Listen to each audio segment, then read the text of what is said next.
Olá a todos, a gente vai então dar continuidade ao estudo das ligações químicas dentro da ligação covalente. A gente começou a estudar a ligação covalente e no final da aula passada a gente encerrou fazendo um gancho para discutir hibridização, né? Eu já tinha comentado com vocês que na maioria dos cursinhos, nos materiais, a hibridização ela vem colocada junto com a orgânica, tá? Para os materiais que eu tenho contato. E eu acho mais interessante a gente usar esse momento para discutir a hibridização. Aí a gente fala da hibridização do carbono, que é obviamente a mais importante. Então o objetivo da aula de hoje é sair daqui com o fechamento da teoria de ligação covalente, discutindo hibridização de orbital. Na sequência, ainda no assunto covalente, a gente discute geometria molecular, tá? Então a gente tem basicamente ainda 3 coisas para discutir, né? A hibridização, geometria molecular, e aí dentro da geometria a gente vai acabar discutindo polaridade e tal, e depois a ligação metálica que encerra a parte de ligações, tá? Bom, o que a gente viu? Coloquei aqui um slide, só para a gente retomar a aula de hoje, né? A gente começou falando de ligação covalente de um jeito um pouco diferente, né? A gente falou do compartilhamento de elétrons, mas a gente reforçou muito a ideia peraí que tem gente tentando... Ah, não. Aqui, peraí. Aqui. Peraí que tem gente adentrando aqui. Deixa o pessoal entrar aqui. Aqui. Oi. Oi. Para quem está entrando agora, o Gu, a Gi, a Giovana, a Marina e a Rê. Entraram agora. Sejam bem-vindos, gente. A gente estava comentando aqui do que foi discutido na aula passada, né? Então a gente começou discutindo a ideia. Boa tarde. Boa tarde, Mari. A gente começou discutindo a ideia de ligação covalente, mas de um jeito um pouquinho diferente, né? A gente tentou não ficar só naquela coisa do compartilhamento de elétron. A gente falou, olha, o elétron ele fica numa região entre os dois átomos e ele fica circulando ali, né? Por que é importante você ter essa imagem, digamos assim, dinâmica? Peraí, que eu acho que tem gente me chamando aqui. Não. Por que é interessante você ter essa imagem dinâmica do elétron, né? Que ele não fica parado entre os dois átomos? Porque tendo essa imagem de que o elétron fica circulando, você consegue entender a ideia de polaridade, que vem logo menos. Aí a gente discutiu, fizemos uma discussão também da previsão de valência a partir do número de elétrons desemparelhados, né? A gente está tentando fugir um pouquinho daquela ideia do octeto para tentar entender as exceções, entender que não são todos os átomos que se estabilizam com 8 elétrons. Então, a gente, para tentar, vamos dizer assim, substituir a ideia do octeto, não que ela esteja de toda errada, mas para a gente tentar, vamos dizer assim, dar um upgrade nela, né? A gente parte da ideia de que o que o átomo quer, não é que o que o átomo quer, o que o átomo faz na natureza é emparelhar elétrons que ele tenha desemparelhados, né? Então, a gente percebe, por exemplo, que um átomo como o nitrogênio vai fazer 3 ligações utilizando os 3 elétrons desemparelhados. E assim por diante, tá? Depois, a gente também discutiu o que o átomo faz com o elétron emparelhado, né? Os elétrons que são emparelhados, eles não participam daquilo que a gente chama de ligação covalente comum, né? A ligação covalente comum, que é aquele compartilhamento onde cada átomo tem o seu elétronzinho. Não.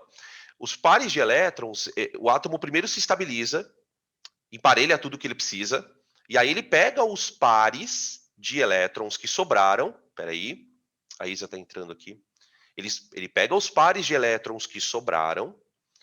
Peraí. Oi, Isa. Não sei se está me ouvindo aí. Peraí. Pronto. Oi, Isa. Boa tarde. Era que estava entrando aqui só para te dar um oizinho. Então, a ideia é, primeiro eu resolvo o meu problema para depois ajudar o outro. Meio cristão, assim, né? Vamos resolver o nosso problema primeiro para depois a gente poder ajudar os outros. A ideia é mais ou menos essa. A ligação dativa ela é feita quando um par de elétron não ligante, a gente chama esse par de elétron não ligante porque ele não participou da covalente. Então, na hora que ele vai coordenar, né, ele pega o par dele e empresta, entre aspas, né, compartilha com o outro átomo, tá?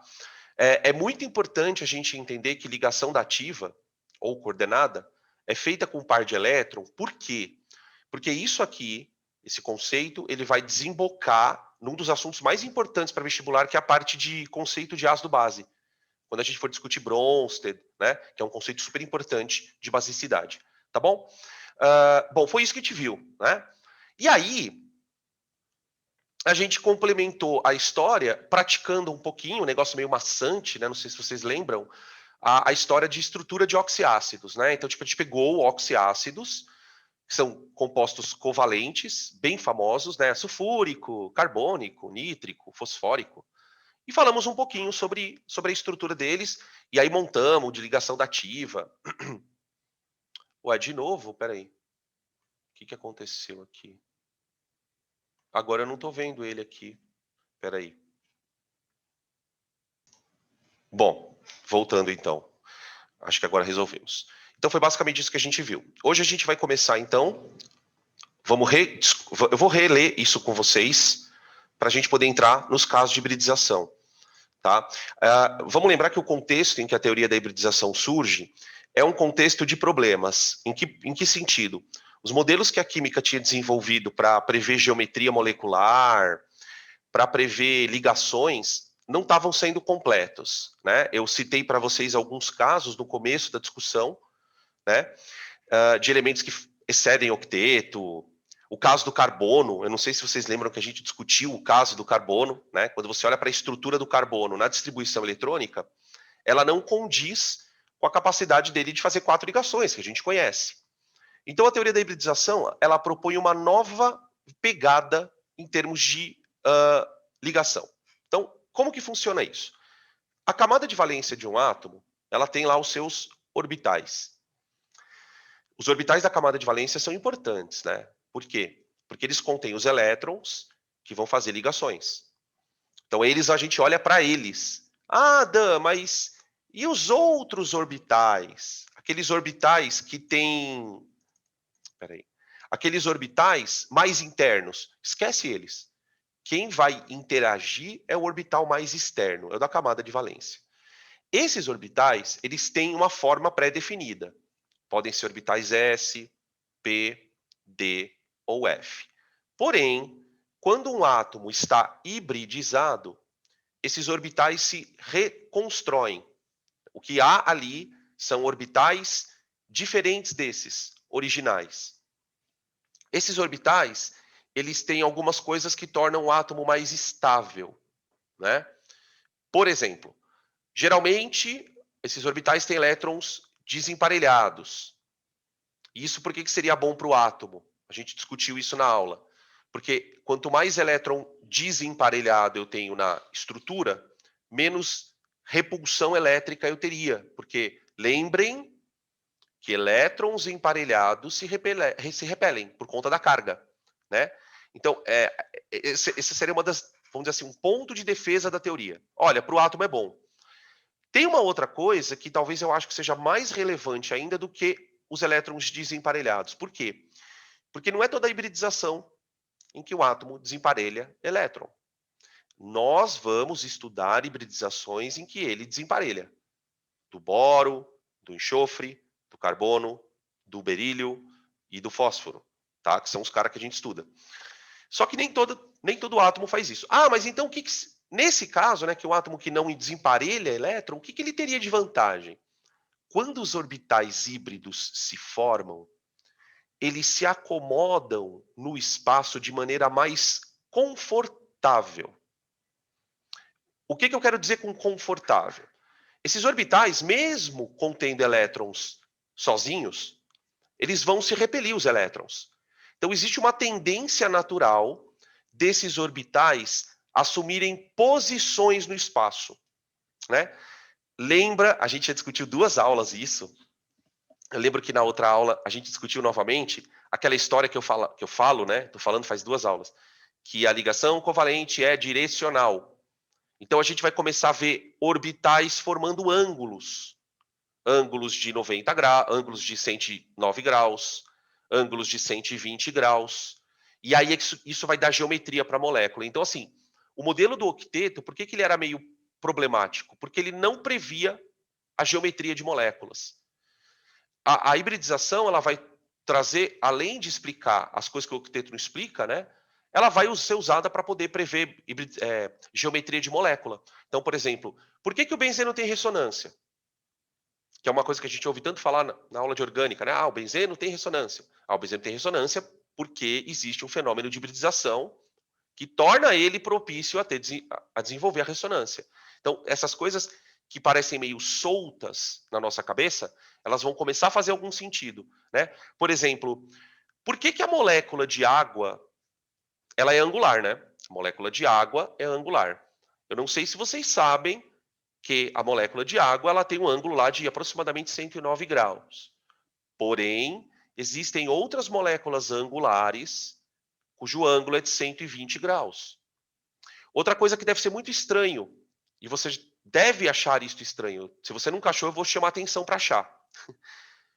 Se você lembrar do ângulo da ligação da água, ele é um ângulo de 109 graus. No carbono tetraédrico, o ângulo também é 109 graus. Essa coincidência de ângulos tem uma explicação. Quem vai dar essa explicação é a hibridização. Tá? Beleza. Bom, como é que a gente vai começar? Vamos estudar casos de hibridização famosos, né? E, obviamente, não tem como a gente não falar do carbono, tá? Não tem como a gente não falar do carbono. O caso do carbono, ele é um caso interessante porque... Peraí. Aqui. Peraí. Tá meio bugado aqui. Aqui. Olha só. O caso do carbono ele é um caso complicado, por quê? Porque ele tem 3 tipos de hibridização, ou seja, você pode encontrar carbonos na natureza em 3 estados de hibridização diferentes, que são os famosos sp3, sp2 e sp. Tá? Bom, o que é um carbono sp3? Um carbono, a gente conhece, né? Vocês devem lembrar das aulas de orgânica, que a gente conhece um carbono sp3 numa estrutura quando o carbono ele está fazendo 4 ligações simples, né? Esse carbono, a gente aprende várias coisas dele, né? Vocês me corrijam se eu estiver errado. A gente aprende, por exemplo, que esse carbono ele se chama saturado, então ele é um carbono saturado, tá? Outra coisa que a gente aprende que essas ligações elas são chamadas de ligações sigma. O que, vamos e convenhamos, né, não faz muito sentido, né? É uma ligação sigma. Por que dá nome para a ligação, né? Isso é uma coisa que deve estranhar às vezes a gente, tá? E que essas ligações sigma formam ângulos de 109 graus aproximadamente. Então, é uma angulação.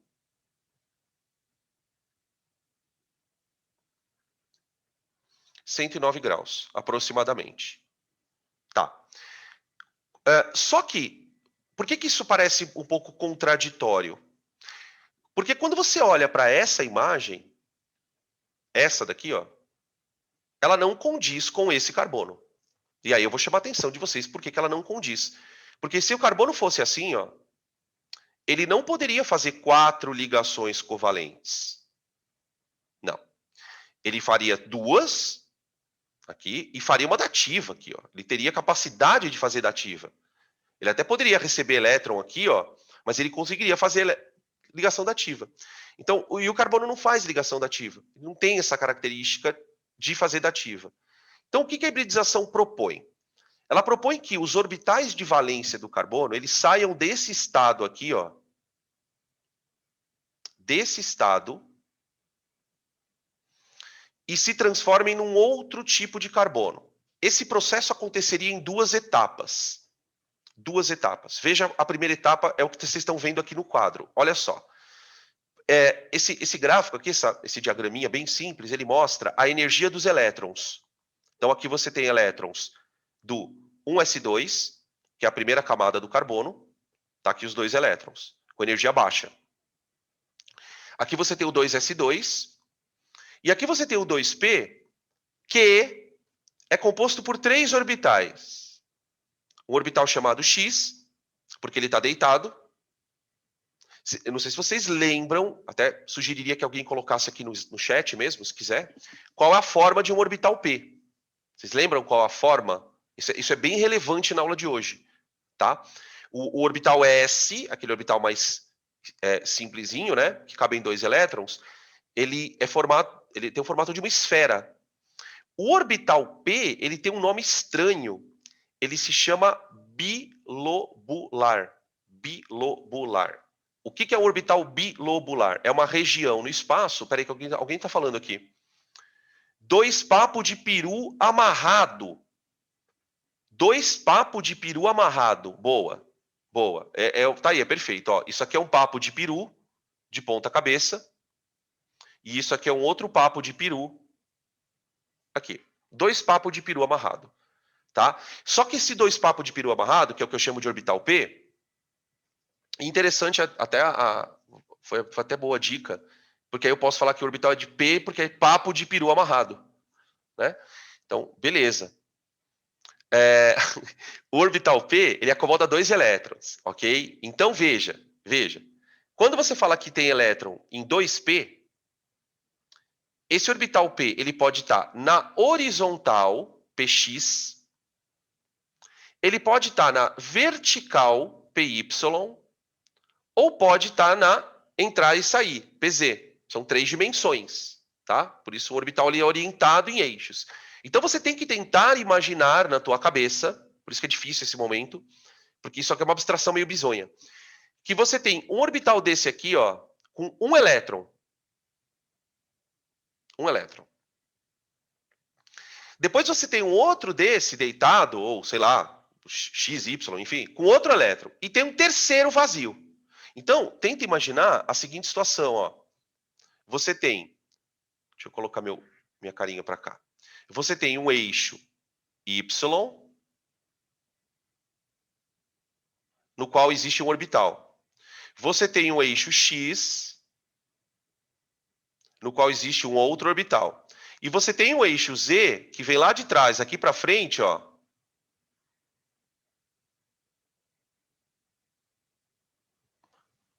Onde tem o terceiro orbital. Então, esses eixos, né, eles são chamados de triortogonais.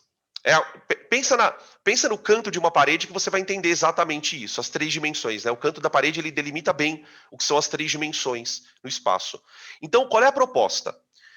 Num primeiro momento, esse elétron aqui, ó, pula para o orbital mais energético. Ele simplesmente desemparelha, tá? Vale lembrar que esse pulo ele é previsto no modelo de Bohr, porque a diferença de energia desses subníveis é muito pequena. Então, existem transições que podem acontecer quase que espontaneamente. Né? É muito difícil você imaginar, por exemplo, um elétron sair do nível 2 para o nível 3. Isso não é previsto. Mas a teoria prevê que, em algumas circunstâncias, o elétron pode desemparelhar. Quando o átomo está desse jeito aqui, ó, a gente fala que ele está ativado. Ele está ativado. Então, seria um estado intermediário. Tá? Só que aí entra a razão de ser do nome hibridização, ou hibridação. Tá? Né? Se vocês lembrarem das definições lá da genética, um indivíduo híbrido é um indivíduo que tem características do pai e da mãe de maneira heterozigótica, né, que a gente chama. Ele tem uma característica híbrida. Aqui a ideia é mais ou menos dessa linha. Em que sentido? Quando o elétron pula para cá e o átomo se ativa, esses orbitais aqui desaparecem e surgirão novos orbitais.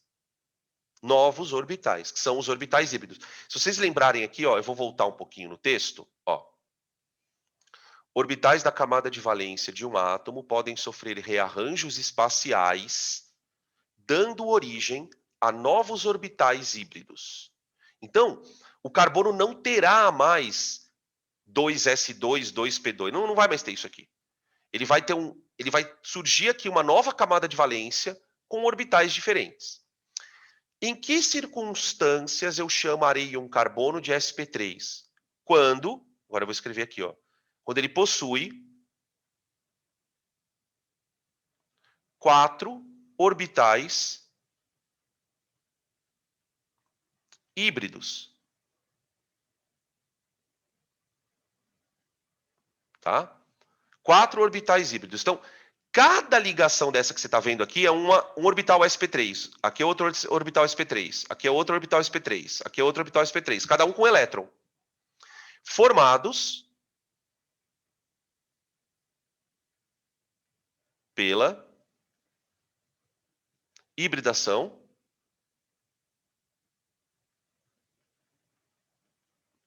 de um orbital s.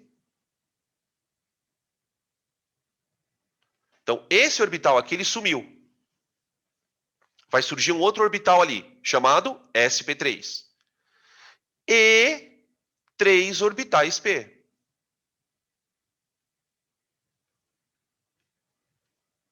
P. Por isso o carbono chama sp3.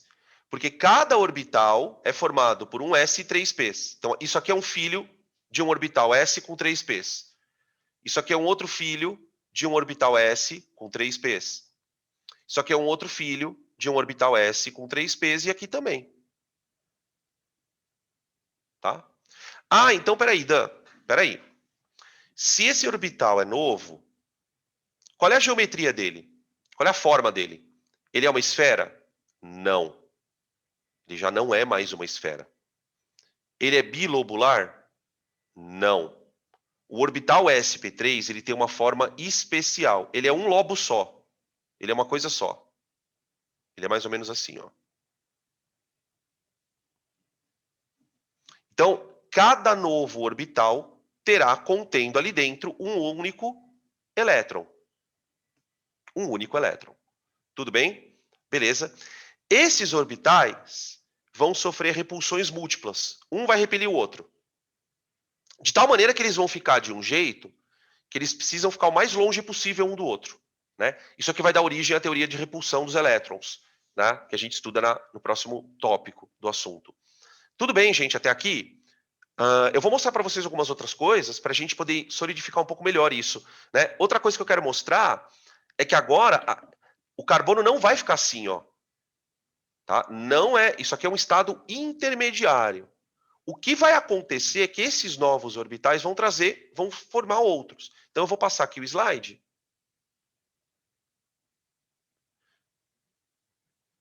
Aqui. Espera aí.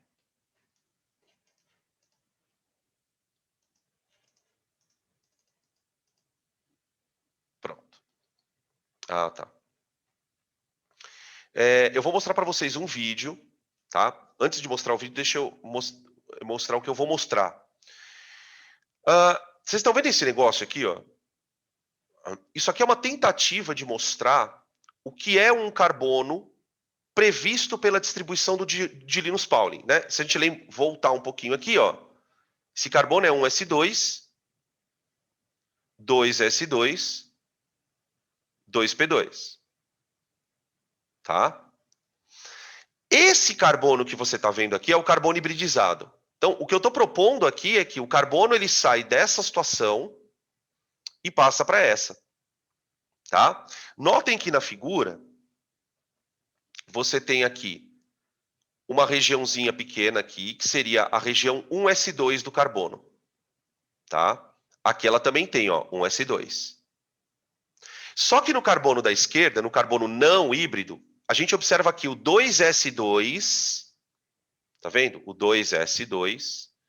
E aqui você vê um orbital p com um elétron e um outro orbital p com outro elétron. O terceiro orbital p não estou vendo aqui, tá? O que o carbono faz é sair dessa situação para essa. Né? Aqui você vê 4 orbitais diferentes. Você não vê mais os dois lobos. E você vê que eles formam um ângulo específico entre eles, ó. De tal maneira que os átomos vão grudar um aqui, ó. Aqui. Vão grudar um aqui. Vão grudar um outro aqui e um outro aqui, formando o tetraedro, tá? Deixa eu mostrar aqui para vocês isso, peraí. Peraí.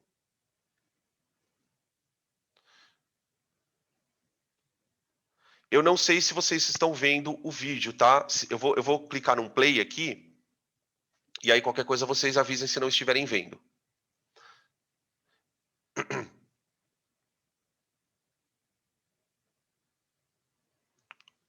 Ó, aqui a gente observa a formação de uma molécula de metano, ó.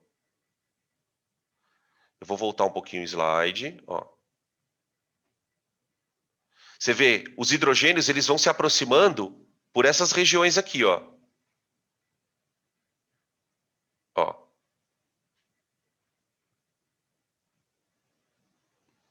Tá?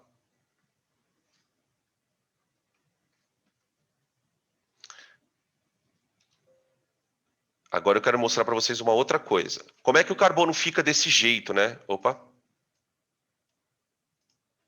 Aqui.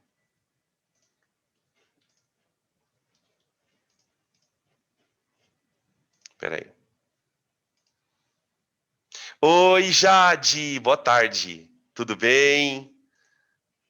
Seja bem-vinda. Ó, esse vídeo aqui, ó, do lado esquerdo, mostra o carbono meio que hibridizando, ó. Deixa eu só tirar esse som chato aqui. Ó. Isso é o carbono de boa na lagoa. Ó, agora dá para ver o orbital que ele vai girando, ó. Ó os 3 orbitais P, ó. Agora ele vai se transformar meio que do nada, né? Claro que isso é uma animação, né? Num carbono sp3. Esses orbitais vão desaparecer, tá? E vão surgir, né? Os 4 novos orbitais. E a gente percebe, né? Que só sobrou esse orbital do meio, ó. Eu vou voltar um pouquinho para você perceber que só vai restar um orbital, o do meio, o 1s2. Os outros orbitais eles vão sumir, né? A gente imagina que seja assim, né? Lembrando que isso é uma representação, né? A gente nunca viu um átomo hibridizar, ó. Então esses seriam os novos orbitais, tá? Dan, o que esses orbitais novos têm de melhor em relação a esses? Eles são menos energéticos. E quem prova isso são as equações. As equações matemáticas mostram que para um átomo de carbono é muito mais confortável estar assim quando ele tem as 4 nuvens eletrônicas dessa maneira, tá? Formando esse tetraedro.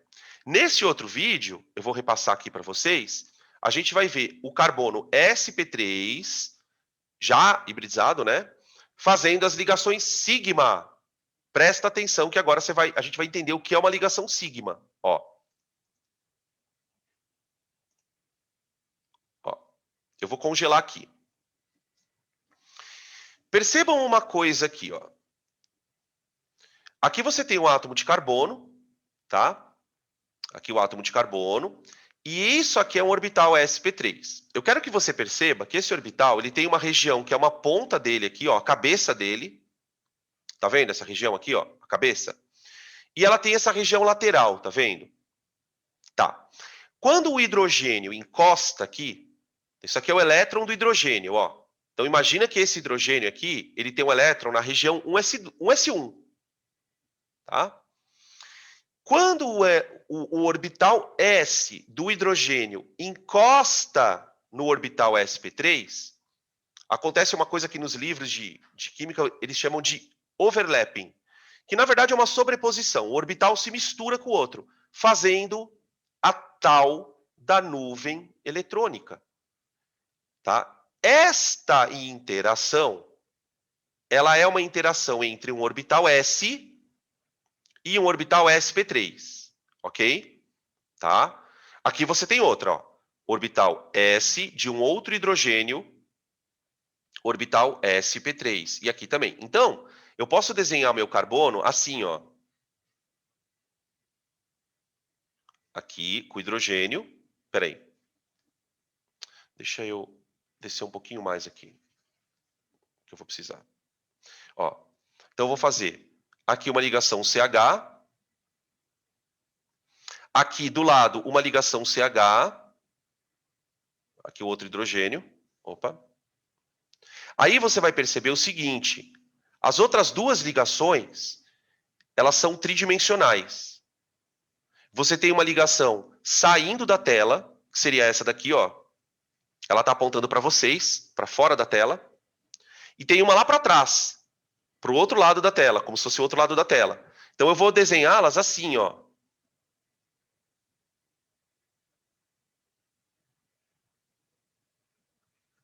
Essa daqui é que sai da tela. E a que vai lá para trás, a gente faz assim, ó. E põe o hidrogênio aqui. Tá? Depois a gente explica mais detalhes sobre isso na aula de geometria molecular. Tá, o que essa ligação tem de especial? Essa ligação, ela é uma sobreposição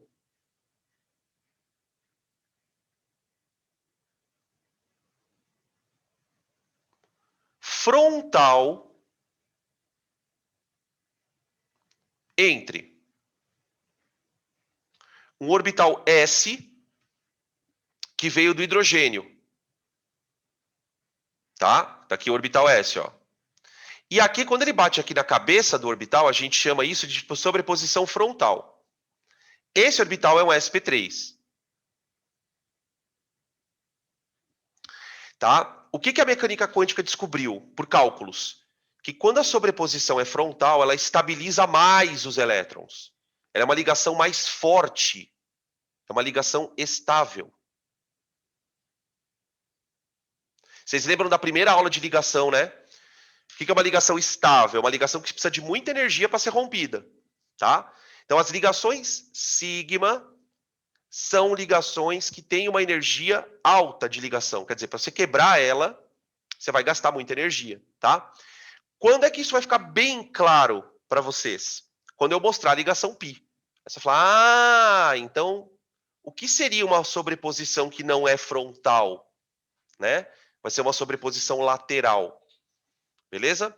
Por isso que a gente aprende, você já deve ter decorado isso na aula, que o carbono faz 4 sigmas. Por que ele faz 4 sigmas? E não teria como não fazer. Os orbitais do carbono, eles estão orientados de uma tal maneira no espaço que quem quiser tem que encostar de frente. Não há possibilidade de alguém encostar pelo lado. Não tem uma ligação lateral para esse tipo de carbono. Daí a gente então dizer que o carbono sp3, né, que é o carbono saturado, ele só vai fazer ligações do tipo sigma. Isso explica, por exemplo, olha onde isso vai parar, né? Na orgânica, os primeiros compostos que a gente aprende são os famosos hidrocarbonetos. Aí lá a gente aprende que tem alcano, alceno, alcino. Lembra desses nomes? Vocês lembram o que era um alcano?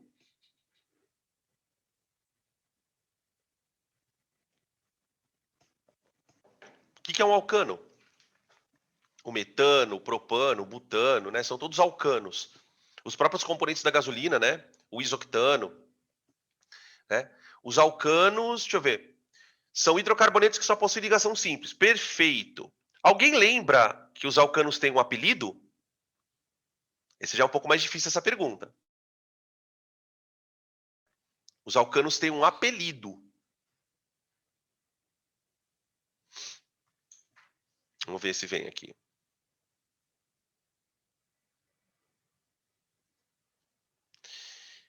Parafina. Parafinas. Principalmente os alcanos de cadeias maiores, né? Os parafínicos. Sabe o que significa parafínico? Um alcano parafínico? É um alcano que não gosta de reagir. Quando a gente aprende reação orgânica, a gente aprende que os alcanos são os hidrocarbonetos mais difíceis de reagirem. Para você fazer um alcano reagir, você tem que tacar luz ultravioleta. É uma reação chamada substituição radicalar. Por que um alcano é tão difícil de reagir? Né? E também em outros momentos, né, que a gente na orgânica que a gente aprende assim, quando você vai aprender reação de adição, a gente fala assim, né, na aula, olha, na reação de adição, a ligação dupla quebra, mas quebra só a π e não a sigma. A π é uma ligação tida como fraca, justamente porque a interação que ela vai promover é uma interação menor. Os átomos ficam ligados, tá ok, estão estáveis, porém, essa ligação é mais fácil de ser rompida. Então, composto que só tem ligação simples, na orgânica, é composto pouco reativo. Né? O que você faz com alcano, geralmente? Você queima. Você queima. Né? Você tem hoje processos que estão tentando transformar alcanos em compostos menos problemáticos para o descarte, né? Porque veja, se um composto é muito estável quimicamente falando, quando você descarta ele no ambiente, quanto tempo ele vai demorar para ser degradado, né? Basta a gente falar aqui do caso dos plásticos, né? As famosas saquinhas de supermercado, que é uma coisa assim, é derivada do petróleo, aquele extremamente estável. Você pega, por exemplo, a estrutura do polietileno, só tem sigma. Só tem sigma. E é um plástico que, meu, não degrada. 500 anos ele fica na natureza. Você vai, infelizmente, a gente vai achar o plástico amarrado na patinha da tartaruga, né? Entenderam qual é as relações que a gente precisa fazer, né? Beleza. Eu posso passar para a hibridização sp2? Ah, não posso ainda não. Danilo, não pode. Eu queria mostrar para vocês a formação de um hidrocarboneto um pouquinho maior. Então eu vou mudar o slide. E aqui nós vamos falar do nosso amigo etano. Etano, tá? É muito importante que vocês comecem a visualizar a molécula geometricamente falando, tá? A gente está introduzindo esse assunto, então para muitos, eu estou tentando ligar os pontos, então para muitos ainda está meio solto, mas até o final da aula de geometria molecular, a gente precisa tentar enxergar as moléculas desse jeito. Por quê? Porque na orgânica o professor escreve assim, ó, vê se você concorda comigo. Ele pode escrever assim, o que não é muito comum na orgânica, ou assim. Né? Quando você escreve a estrutura de uma molécula dessa maneira, você está escrevendo a fórmula estrutural plana. Você não enxerga o tridimensional dessa molécula. Né? Para enxergar o tridimensional, a gente tem que olhar para este carbono aqui e este e imaginarmos dois tetraedros. Então, nós teremos um carbono sp3 aqui e um outro carbono sp3 aqui. Tá? Eles vão se unir a partir de uma das pernas do tetraedro. Então, aqui vai surgir uma ligação sigma. Uma. Tá? Esta ligação sigma, ela será chamada de sigma do tipo sp3, porque ela envolve um orbital do carbono sp3 e outro sp3 do outro carbono. Não, tá aqui. Tá? Beleza. Quem que vem aqui por trás? Ó, os hidrogênios. Os hidrogênios vêm aqui por trás. Então, quando os hidrogênios encostarem ali, eles também farão, cada um deles, uma ligação sigma. Então, desse lado aqui, você terá 3 sigmas. 3 sigmas. Né? De que tipo? Então, sigma, que envolve um orbital S do hidrogênio e um orbital sp3 do carbono. Dan, antes que alguém pergunte, Dan, a sigma sp3 ou sigma sp3 tem forças diferentes? Tem. Toda ligação tem força diferente. Ah, mas então por que elas são sigmas? Porque elas são bem mais fortes que a π, que não apareceu ainda. Né? Percebe que não tem, de novo, não tem condição desse carbono fazer ligação lado a lado. Os orbitais eles estão numa angulação tal que todo mundo que se aproximar fará essa aproximação pela cabeça do orbital, tá? A que a gente chama de sobreposição frontal, tá? Eu vou mostrar então o vídeo. Vou cortar o som aqui. Aqui. Ué. Aqui. Ó. Tudo ligação sigma, tudo bonitinho, tudo feliz da vida, tá? Alguns de vocês já devem ter ouvido o professor de química falar que a ligação sigma permite que a molécula rotacione. Não sei se vocês já ouviram. Ah, a ligação sigma ela tem rotação livre. A pi não tem. Depois eu vou mostrar por quê. O que acontece, ó? Olha para a molécula nessa perspectiva aqui, ó. Imagina lá atrás girando. Espera aí. Ô, Danilo. Aqui, ó. Vou deixar aqui. Mas eu quero parado.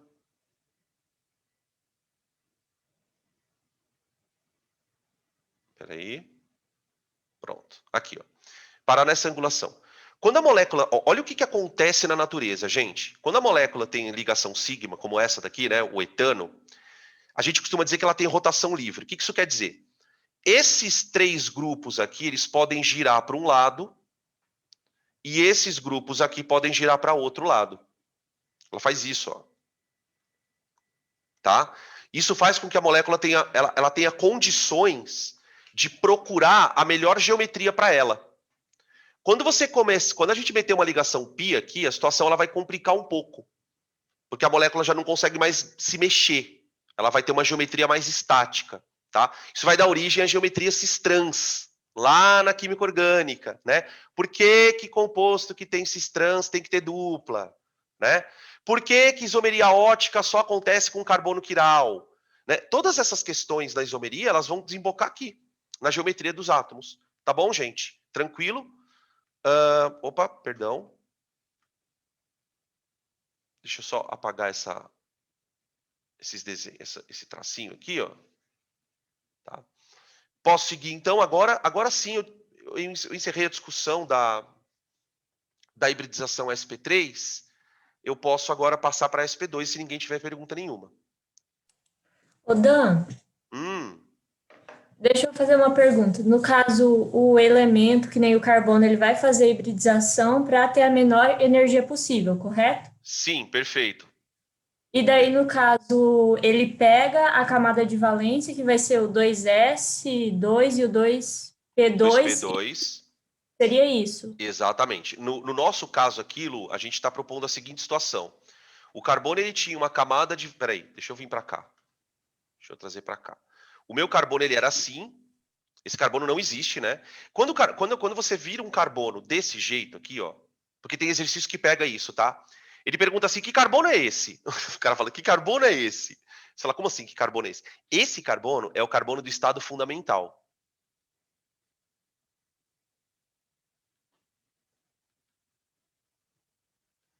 É o carbono previsto, tá? O nosso carbono sp3, ele seria assim, ó, 1s2, 2sp3, 1 elétron, 2sp3, 1 elétron, 2sp3, 1 elétron e 2sp3, 1 elétron. Então, cada um desses seria uma caixinha que você está vendo aqui em azul, ó, com o elétron aqui. Põe, outro aqui.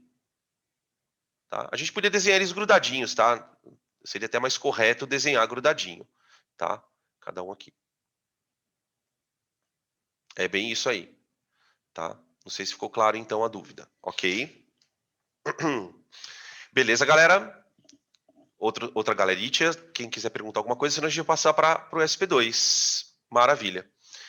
Bom, vamos para o SP2. O carbono SP2, gente, a discussão dele é muito legal. Mas muito legal. Ah, peraí. Ô, vontade de falar do SP2, né? Acaba comendo slide. Acaba comendo slide. Uma consequência aqui do carbono SP3 que a gente pode usar para discutir, de novo, surgindo aqui a alotropia. Né? Percebe como é mais interessante a gente discutir a alotropia dessa maneira? Trazendo esse conceito toda hora? Todo mundo aqui lembra do caso de alotropia carbono, diamante e grafite. Né? Eu vou só falar desses dois. O carbono ele tem uma estrutura, quando se apresenta na forma de diamante, cristalina. Mas o cristal, eu já havia mostrado para vocês, era um cristal diferente do grafite. Né? Essa diferença no cristal vai conferir para eles durezas diferentes, né? O carbono grafite, ele se desfaz quando você passa ele num papel, né? Outra coisa muito curiosa, não sei se vocês sabem, o carbono ele é inflamável, né? Inclusive, uma questão muito interessante é a questão dos astronautas, né? De novo, eu com a questão dos astronautas. Imagina, por exemplo, os caras que trabalham na estação espacial. Os caras precisam anotar as coisas, né? Só anotar as coisas. Tem os papéis, as planilhas que eles preenchem. Claro que tem muito computador ali, mas você tem controles ali de coisas, né? Que são feitos manualmente. Como é que o cara escreve com uma caneta se não tem gravidade? Essa é a primeira questão, né? As canetas que a gente usa, né, essas canetas tipo Bic, elas usam a gravidade para puxar a tinta para baixo. Então, quando os caras foram para o espaço, qual que era o problema? Como é que eu vou escrever ali? Ah, leva lápis. Só que o lápis tem o carbono, grafite, que é inflamável. Agora, imagina você ali com lápis, num ambiente longe da Terra, com uma atmosfera saturada de oxigênio, porque os caras estão presos na cápsula. Imagina se acontece uma fagulha ali, não é mesmo? Então, olha que problema tosco, né? Como é que os caras resolveram isso, né? Só para terminar essa história que não tem nada a ver com a aula, mas vocês viram que o assunto foi. Eles desenvolveram uma caneta antigravidade. A caneta antigravidade, basicamente, é uma caneta que dentro dela tem um cilindro de gás, de nitrogênio. Então, esse cilindro, ele impulsiona a tinta para baixo, ele exerce uma pressão no tubo da caneta para que ela consiga você escrever de ponta cabeça. Vocês já tentaram escrever com uma caneta de ponta cabeça? Chega uma hora que ela para de escrever, né? A caneta antigravidade não para. Tudo bem? Nada a ver o assunto, né? Mas enfim. O que esse carbono grafite, o diamante, tem que deixa ele tão duro? Por que o diamante é tão duro? Porque as ligações são do tipo sp3. Para você romper um cristal desse tipo, a energia é absurda. Né? Você imagina você aplicar uma força num diamante a ponto de você quebrá-lo. Né? Vocês já devem ter ouvido falar em aula, né, que o grafite, o diamante, é o material mais duro na natureza. Né? O ser humano tem capacidade de sintetizar materiais bem resistentes, tá? Tanto quanto o diamante, mas na natureza é o diamante, o cara, tá bom? Então, ó, eu estou ligando alotropia com hibridização e as características do diamante, que tornam ele com o que a gente observa, tá? Bom, agora sim a gente vai para o sp2, né? O carbono sp2, a princípio, sofrerá uma hibridização também. Só que a hibridização do carbono sp2 ela é diferente, a começar já pelo nome, né? Geralmente na orgânica, como é que a gente identifica um carbono sp2, né? O carbono sp2 ele é identificado por fazer uma dupla e duas simples. E aí tem algumas outras questões aqui, né? Primeira, essas ligações não têm o mesmo nome. Você terá aqui 3 ligações sigmas e uma ligação pi. Vamos desenhar uma aqui. Uma chamada ligação pi. Tá? Pi. Depois até conto por que chama sigma e pi também. E aí, o que torna o assunto bem estranho, né? Isso geralmente o aluno ele acaba ficando meio desestimulado de estudar, porque ele começa a ver tanta coisa louca, ele fala: não, isso aqui não tem lógica nenhuma, parei. Olha, quando o átomo fizer ligação dupla, uma é pi, a outra é sigma. Ah, mas não, é isso aí. Guarda aí e pronto. E a gente vai tentar entender por que isso acontece, né? Por que a ligação pi, por exemplo, ela não se forma sozinha? Por que ela está sempre acompanhada da sigma? Né? Por que a pi é fraca? A gente vai explicar um pouquinho sobre isso, tá? Então, qual é o problema? Esse carbono aqui não existe, ó. No existe. Certo? O que acontece no carbono sp2? Primeiro, o elétron pula para um orbital que está vazio. Isso acontecia no sp3. Depois que o elétron pula, os orbitais se reformulam. Só que agora a história é a seguinte: o carbono sp2 ele tem uma camada de valência. Vou escrever aqui, ó. Camada de valência. Quantos orbitais tem que ter na camada de valência? Tem que ter 4, sempre. Só que aqui 3 são híbridos.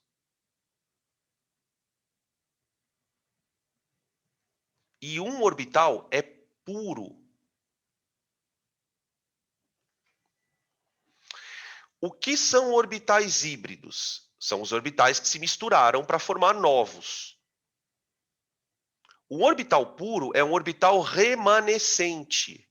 Ele escapa da reformulação. É assim, o elétron desemparelha, só que na hora dos orbitais se reconstruírem, um fica intacto. Um fica intacto. Adivinha qual orbital da camada de valência vai ficar intacto? É o orbital P.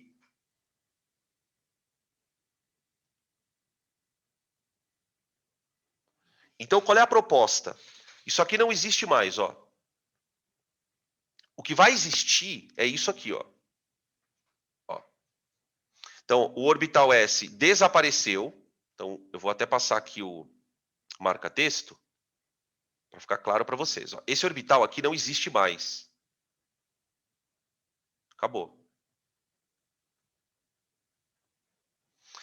Aqueles orbitais P, Px, Py, Pz, tá vendo? Ó?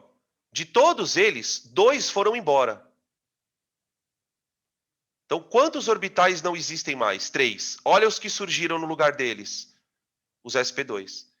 Esses 3 orbitais aqui, ó, são os híbridos. E esse aqui, ó, é o P puro. Eu continuo com 4 orbitais, tá? Porém, os orbitais agora são diferentes. Vocês notem que a energia do orbital 2s2, ela também está lá, ó, tem um valor de energia, tá? Beleza? Se eu pegar essa situação, ó, ou esta, a mecânica quântica diz que essa é melhor. Tá? A partir dos cálculos de equação dos elétrons, tal. A mecânica quântica fala, olha, isso aqui é melhor para o átomo. De fato, isso é consistente, tá? E aí começam a aparecer algumas situações. Por quê? Porque quando o orbital P sobra, esse orbital P ele sempre fica perpendicular aos híbridos. Então, pera lá. Vou escrever aqui, ó. O orbital puro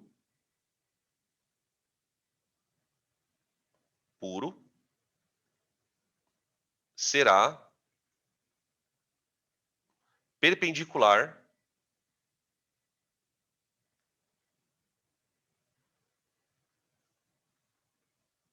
aos híbridos. Tudo bem até aqui? Outra coisa que você precisa saber, depois eu vou mostrar a imagem. Perpendicular significa formar ângulo de 90 graus, certo? Só que os orbitais híbridos são coplanares.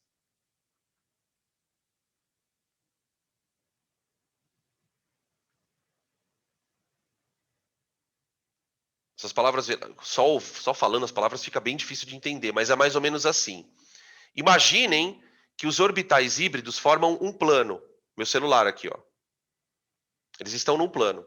O orbital híbrido, ele fica assim, ó, em pé. Ele fica em pé em relação aos 3 híbridos, tá? Eu vou mostrar isso para vocês no próximo slide.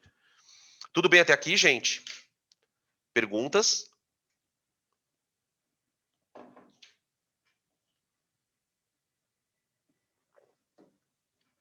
Vamos lá.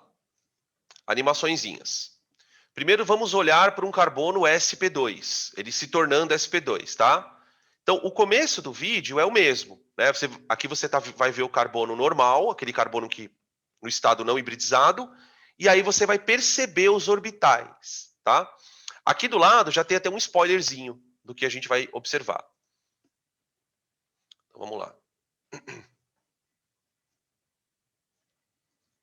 Aqui você vê um S2, 2S2, 2P2, certo? Agora ele vai hibridizar. Aí quando ele congelar, eu vou mostrar os orbitais.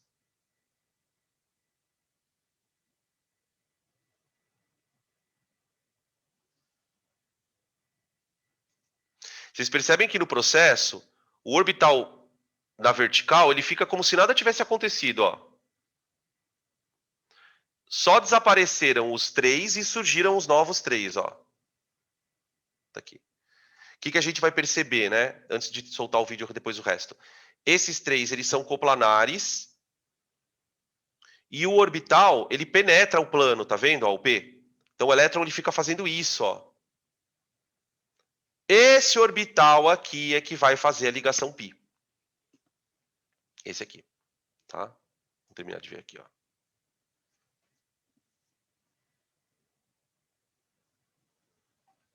Aqui. Tudo bem? Beleza. Bom, vamos mostrar uma aplicação disso, né? E aí a gente define em cima do próximo aqui a formação da ligação π. Então vamos lá. Um exemplo aqui é a molécula de eteno, o alceno. Né? Os alcenos, ao contrário dos alcanos, por exemplo, já podem até ser polimerizados. Você pode fazer polimerização por condensação de alceno. Né? É mais fácil. Por exemplo, para você polimerizar o etileno, né? Esse composto aqui ele se chama etileno. Nome usual, né? Pela IUPAC é eteno. Para você polimerizar o etileno, basta você usar um catalisador adequado. Aquece, uma pressãozinha ali, porque é gás, né? Para aumentar a cinética, e pronto. Tá? Por que ele é mais fácil de reagir? Por que alceno você pode sofrer adição? Lembra da regra de Markovnikov, que tem alceno? Né? Quando entra alceno, pau come. Porque aí você pode hidratar, você pode reagir com halogênio. Eles são mais suscetíveis. Então, por exemplo, para a indústria química, esses compostos são cruciais. Né? Eles vão servir de matéria-prima para outras coisas. Tá? Bom, no etileno, o que a gente vai observar na estrutura dele? Você tem 2 hidrogênios conectados a um carbono. O carbono estará fazendo uma dupla com outro carbono e os outros 2 hidrogênios. Tá? Eu quero chamar a atenção de vocês para as ligações carbono-carbono. Tá? O que a gente vai ver no próximo desenho aqui? Ó?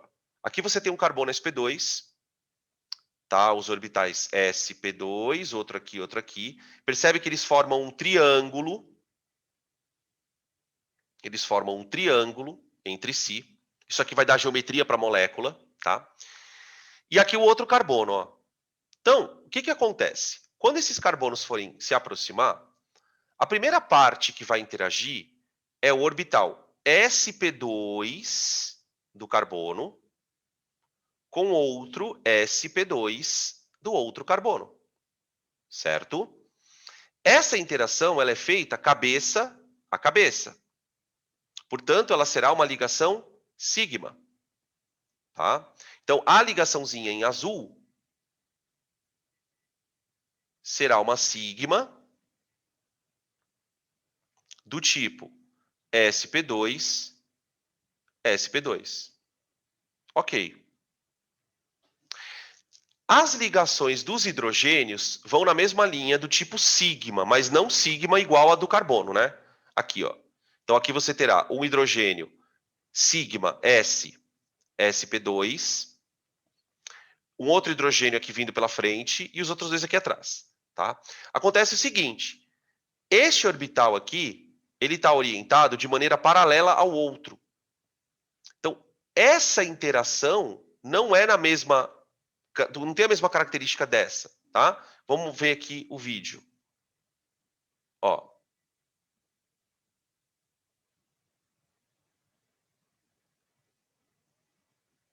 Aqui, ó. Percebe que a ligação sigma ela se forma primeiro. Para que esse orbital consiga alcançar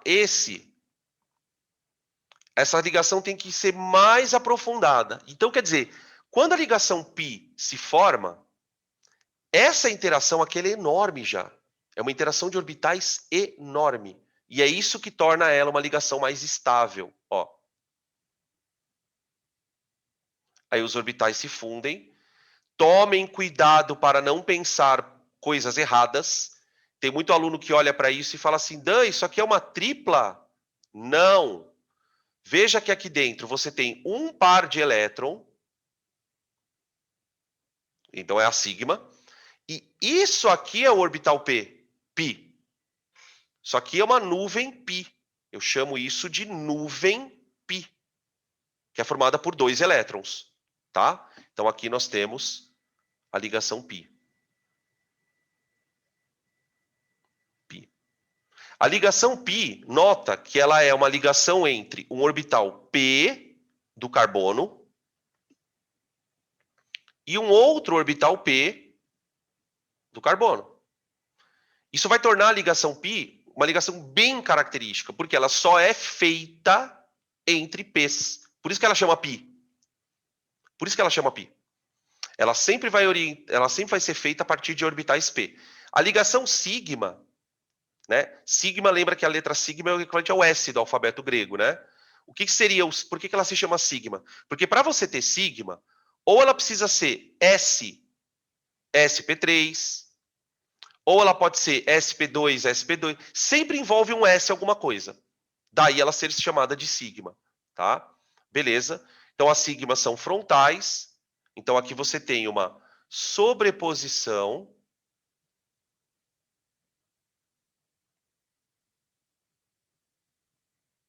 lateral de orbitais P.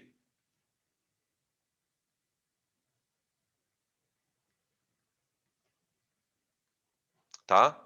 Menos estável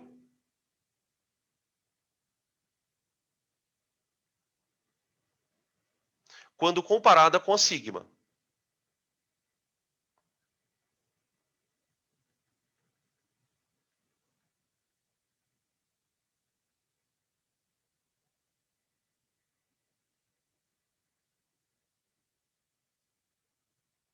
Pronto. Tá aí. Beleza? Por isso ela sempre é a que vai quebrar na hora que a molécula de alceno ou qualquer outra coisa insaturada, né, sofrer processo, tá bom? Olha onde isso também pode parar, né? Ainda indo para a orgânica, né? Não tem como não ir. Tô falando de carbono. O processo de hidrogenação de gordura vegetal para fazer margarina, né? No processo de hidrogenação, onde eu transformo o óleo vegetal em margarina, ocorre a quebra de ligações do tipo π do lipídio, né? Essas ligações elas são rompidas, átomos de hidrogênio são adicionados ali, e aí ela vai mudando a consistência do óleo, né? Ela vira uma gordura meio pastosa, que é a gordura hidrogenada, tá bom? Beleza. Bom, o que seria interessante a gente discutir relacionado à hibridização sp2? O caso do benzeno, né? O caso da ressonância e o caso do grafite, tá? Deixa eu ver se eu tenho os dois. Eu vou discutir primeiro a ressonância, porque a partir da ressonância a gente entende as coisas do grafite. Gente, a teoria de ressonância, ela revolucionou a compreensão da química orgânica pelo homem, tá?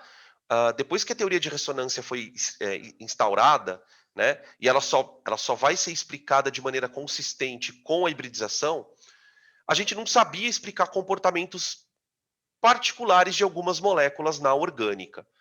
Por exemplo, o benzeno, né? Eu acabei de contar para vocês aqui, acabei de fazer uma puta de uma defesa em relação ao fato de que alcenos, compostos que têm dupla, tendem a ser reativos, pelo menos comparados com os que não têm, né? Por causa da ligação π. Muito bem. Só que quando a gente vai estudar o benzeno, para quem não lembra, né, o que é o benzeno é uma estrutura que nós representamos assim. São 6 carbonos, formando uma figura hexagonal, né? Quando a gente desenha figuras geométricas na orgânica, o que a gente está querendo dizer? Que elas estão formando uma cadeia cíclica, né? E essa cadeia do benzeno, ela tem 3 ligações duplas. Tá? Só que essas ligações duplas, elas estão dispostas de maneira alternada. A gente costuma chamar essas duplas, né, quando elas estão nessa configuração, de duplas conjugadas. É importante esse nome, tá? Conjugadas. Tá? Bom, o que acontece? Por essa estrutura, se a gente acreditar que o benzeno é assim, ele vai ter uma série de comportamentos químicos previstos. Por exemplo, eu poderia fazer reações que eu faço com essa molécula aqui, ó. Aqui. Só que o que chamava a atenção dos químicos for a long time, tipo assim, é que o benzeno, ele é uma molécula extremamente estável. Então ele possui uma estabilidade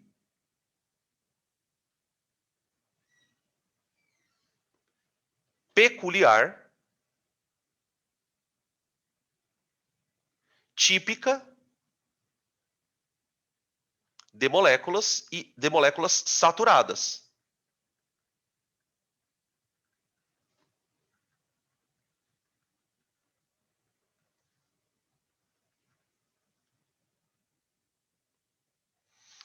Tá? Ele possui, isso é verificado em laboratório. A gente vai estudar isso na orgânica, né? A gente vai falar, tem uma parte totalmente exclusiva para o benzeno. Né? A gente vai aprender lá, reação de composto saturado. Depois a gente aprende reação de composto insaturado. E depois a gente aprende reação do benzeno. Ah, mas Dan, o benzeno tem dupla. É, mas essa dupla é uma dupla bizarra. Outra coisa que deixava os químicos assim de cabelo em pé. E essa é a mais louca de todas. Para pensar um pouquinho. Imagine uma ligação carbono, só que uma ligação simples, tá? Os dados experimentais mostram que a ligação carbono-carbono simples, ela tem um comprimento X. Vamos chamar de X1. Tá? Os dados também mostravam para os químicos que ligações duplas, carbono-carbono, têm um dado comprimento, X2. Tá? Agora vem para vocês essa pergunta. O que vocês acham que deve ser maior, o comprimento de uma ligação simples ou o comprimento de uma ligação dupla entre carbonos?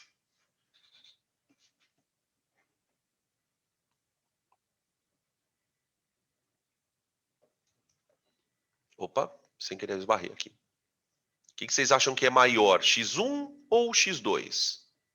E tenta pensar numa justificativa para isso. Tenta lembrar como que se forma a ligação dupla, né? Como que os átomos precisam interagir para formar a ligação pi. E pensa na ligação sigma, que é uma ligação frontal, né?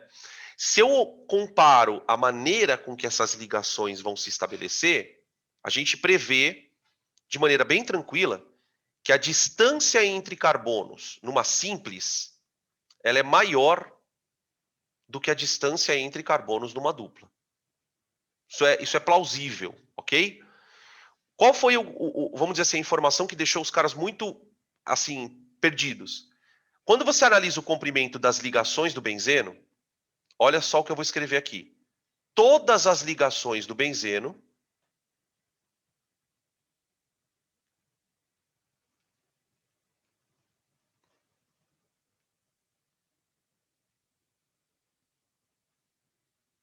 possuem o mesmo comprimento.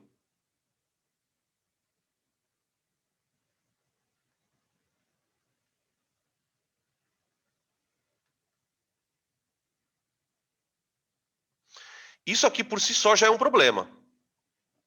Por quê? Porque os químicos acreditavam que a estrutura do benzeno era assim. Dupla simples, dupla simples, dupla simples. Quando as primeiras medidas de ligação começaram a sair, né, por conta dos aparelhos, os caras tomaram um susto. Por quê? Primeiro, todas as ligações têm o mesmo comprimento. Quer dizer, o que significa em última análise? Ou essas ligações não são todas 3 duplas e 3 simples, elas têm que ser iguais. E o que é pior, esse comprimento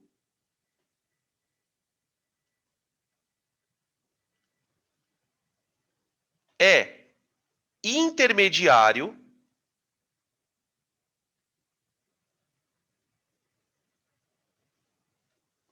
entre X1 e X2.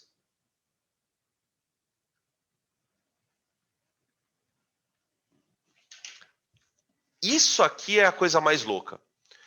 Ou seja, pela primeira vez, os químicos detectaram em laboratório uma ligação que não é nem simples e nem dupla.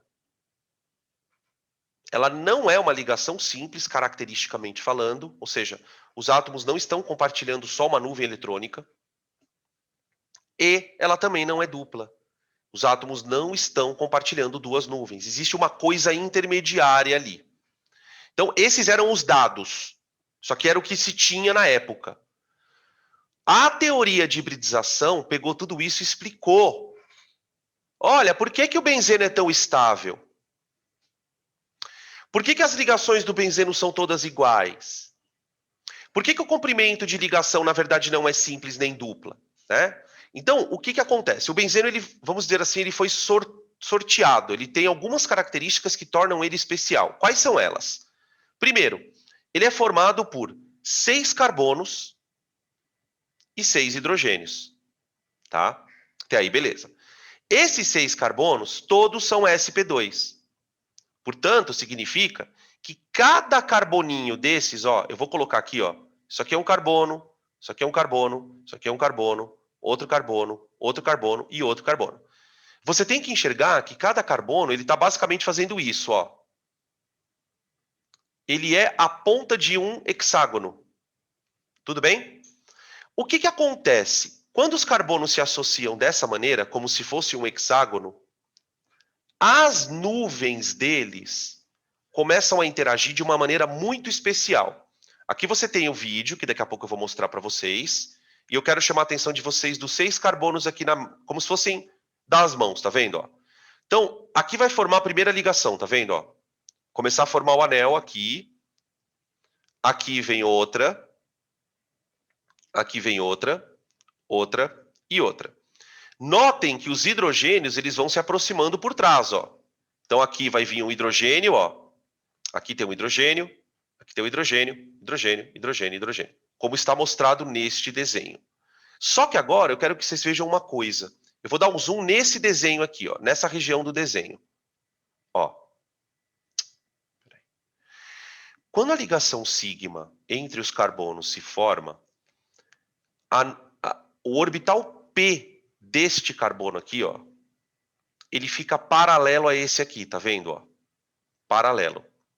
Pronto para fazer a dupla, tá vendo? Só que, tá vendo que o outro carbono também tem um orbital P, que está pronto para fazer a dupla com esse. E esse carbono aqui tem um outro orbital P para fazer a dupla. O que acontece no benzeno é que esses orbitais P acabam se fundindo, formando uma nuvem π. Essa nuvem π, ela não vai ter só 2 elétrons. Não. Quantos elétrons vai ter essa nuvem π, gente? Imagina que esse orbital vai se juntar com esse, vai se juntar com esse, vai se juntar com esse, com esse, com esse. Se todos esses orbitais se unirem, quantos elétrons eu terei juntos numa nuvem P? Deixa eu deszoomar aqui. Você vai ter 1, 2, 3, 4, 5, 6. Então, na realidade, o que você tem? Você não tem uma simples, uma dupla, uma simples, uma dupla, uma simples, uma dupla. Não. Você tem 6 sigmas, que são essas daqui, ó. Uma sigma, outra. E uma monstro aqui, uma nuvem π rodeando a molécula. Por isso que a gente costuma, muitas vezes, representar o benzeno assim, ó.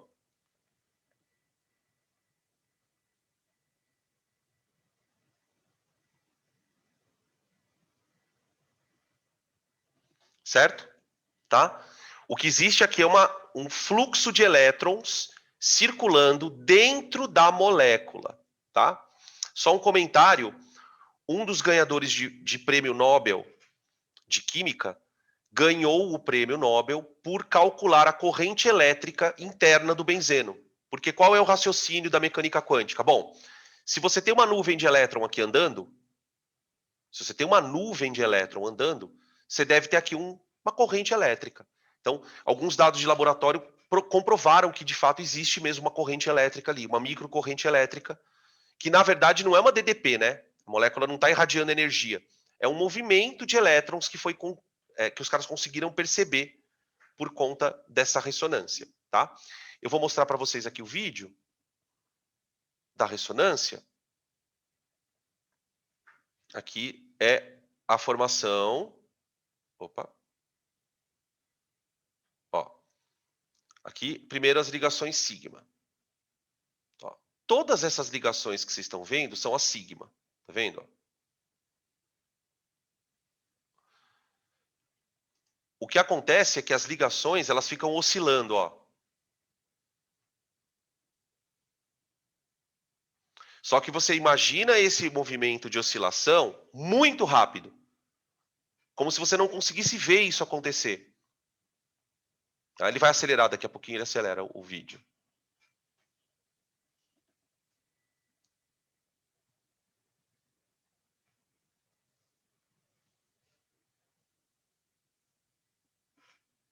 Ó.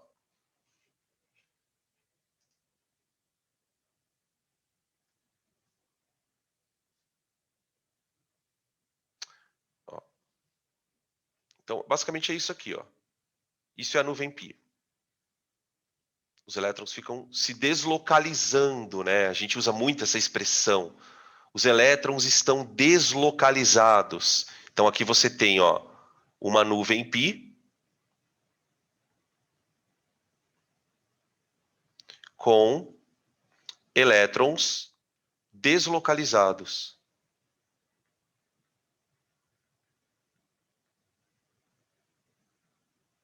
Tá? Essa característica do benzeno é chamada na orgânica de aromaticidade. Aromaticidade. Essa estabilidade que algumas moléculas têm por causa da ressonância é uma propriedade que, pasmem, tá? Não é característica só do benzeno. Você tem outras estruturas que não tem nada a ver com benzeno, tá? Que também são aromáticas, tá? Por conta dessa capacidade de ressonância. Para nós, no vestibular, que é o que importa, né? A gente pensa no benzeno como o exemplo de aromático. Mas existem até regras para você descobrir se um composto é aromático ou não, pela estrutura. Mas eu não vou entrar nesse detalhe, gente, porque isso é mais conteúdo de escola militar, tá? A gente não entra muito. Tudo bem? Então, quando você ouvir daqui para frente que uma cadeia é aromática, por favor, dá um upgrade nesse teu pensamento do tipo, é porque tem benzeno. Não, não, não. Tem benzeno, ok. Pode ser que ela tenha o benzeno, mas a aromaticidade faz a molécula ser mais estável do que ela deveria. Tá? Só para você ter uma noção de como isso é importante para nós assim no vestibular, é isso que explica por que fenóis são ácidos na orgânica. Isso é um conceito que é muito difícil muitas vezes para o aluno entender. Mas o fenol não é nem um ácido carboxílico, mas ele é ácido. É por causa da aromaticidade do anel. Tá? As substituições orto-para, meta, que a gente vai discutir também. Beleza. Isso é a ressonância, né? Uma consequência da ressonância está numa das propriedades mais legais do grafite. Sabem vocês que o grafite ele é condutor elétrico, né? Uma das características do grafite que torna ele bem diferente do diamante é a capacidade de conduzir corrente. Tanto é que a gente usa grafite em eletrodo para fazer eletrólise, né? Ele é um condutor elétrico. Qual a explicação para um cristal de carbono, que não é nem metal, conduzir eletricidade? Bom, a explicação está na estrutura. Diferentemente do cristal diamante, que é uma estrutura 3D, né? O grafite ele é formado por camadas. Né? Eu gosto de imaginar, que eu dou essa aula, eu sempre imagino esse doce porque eu gosto muito dele. Sabe aquele doce que são folhinhas, chama mil folhas, na verdade, né? São folhinhas intercaladas por creminho. Pode ser um doce de leite, um creme de confeiteiro. Tenta imaginar que o grafite é exatamente isso. Aquelas folhinhas seriam os átomos de carbono. Os átomos de carbono do grafite, eles formam anéis hexagonais, como se fossem benzenos. Então imagina aqui, ó, um benzeno ligado a outro benzeno, ligado a outro benzeno, outro benzeno, outro benzeno e assim por diante, formando uma lâmina planar, né? O que acontece?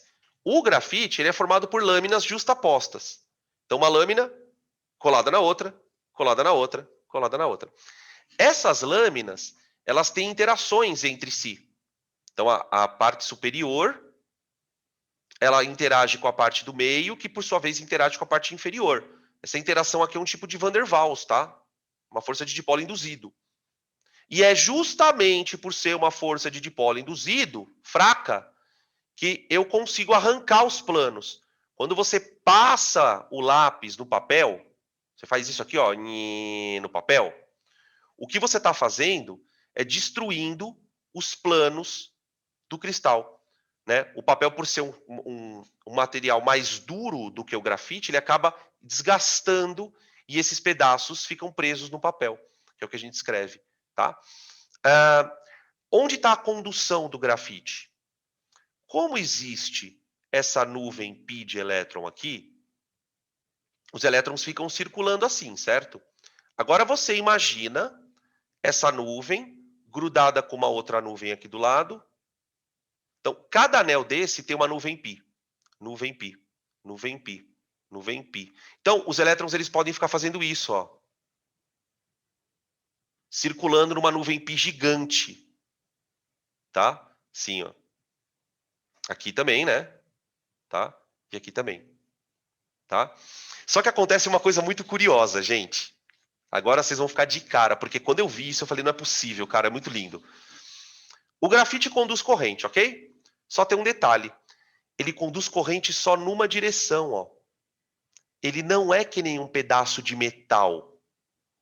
Se eu pego um pedaço de metal, ele pode conduzir corrente na horizontal ou na vertical. Ele conduz de tudo quanto é jeito. O grafite não.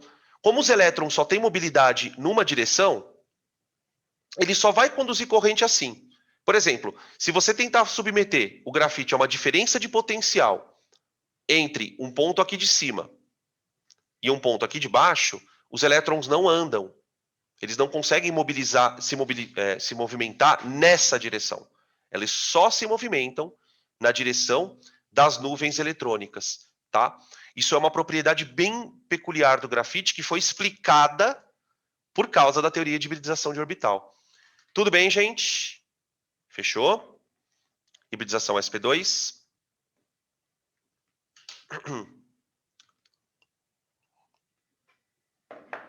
Continuando. O último caso de hibridização do carbono é o carbono sp. O carbono sp.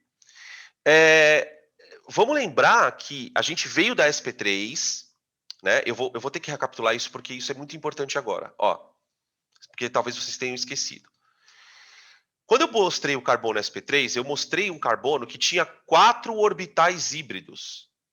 Ou seja, ele pegou todos os orbitais da valência e transformou em novos orbitais, certo? O carbono sp2 é um carbono um pouquinho menos radical, digamos assim. Por quê, Dan? Porque ele tem um orbital que sobrou. Ó. Deixa eu voltar aqui. Ó. Ele tem 3 híbridos e 1 puro. Isso é o sp2. O que vai acontecer no carbono sp? Então, bora para o carbono sp. O carbono sp, gente, ele pode ser reconhecido de 2 maneiras diferentes. Ou ele é assim, ó. Ele faz 2 duplas. Ou ele vai fazer uma tripla e uma simples. Essas são as 2 situações, tá? Em ambos os casos, ele vai formar moléculas com geometria linear. A gente vai discutir isso na próxima aula, tá? Em ambos os casos, ele também fará 2 ligações sigma E agora, duas ligações π. Tá? Quando o carbono faz duas duplas, a situação é a seguinte. Vamos colocar aqui a π de amarelinha, tá? Só para a gente poder destacar no desenho. Então, quando ele faz duas duplas, ele faz uma π para cada lado. Quando ele faz tripla, duas são π. Por isso que o professor fala sempre assim na aula, ó, uma é sempre sigma. As outras é que são π, tá? Beleza? Que é uma forma rápida de você identificar. Nesse caso, o meu carbono ele tem dois orbitais híbridos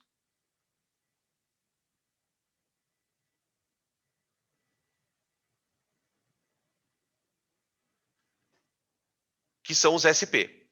Por que só dois híbridos, Dan? Porque ele pegou um S e um P e hibridizou. Então, eram um S mais um P. Isso aqui deu origem a dois orbitais sp. E depois ele tem os outros dois orbitais puros.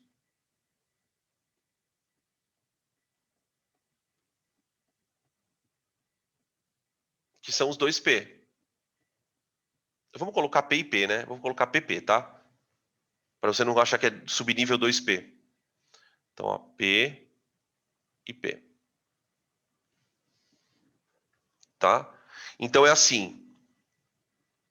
Dois orbitais ficam, P. E esses dois aqui vão embora, ó. Esses dois orbitais vão embora. Tá? Lembra que antes o elétron pula para o orbital, né? No caso do carbono, como a gente discutiu já nas duas situações anteriores, em todos os processos os elétrons ficam desemparelhados. Por isso que a gente sempre vê o carbono fazendo 4 ligações. Elas podem ser independentes, podem ter a dupla ou a tripla, tá? Olha como é que fica então o carbono sp, ó. Deixa eu só colocar aqui. Ó. Esse orbital, tchau.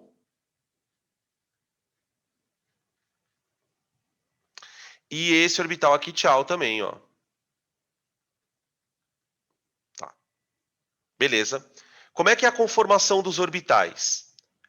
Bom, os orbitais importantes para a gente, os que vão dar geometria para eles, são os híbridos. Então aqui eu vou colocar uma observação, ó. Espera aí. Caneta. Os orbitais híbridos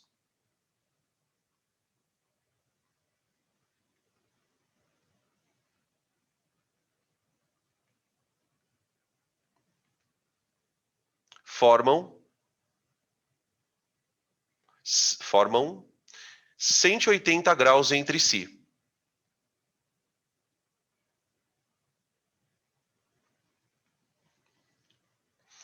Tá? Não vou explicar por quê, por causa da geometria depois. E os orbitais puros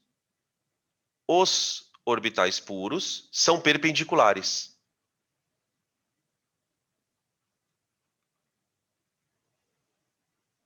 São perpendiculares.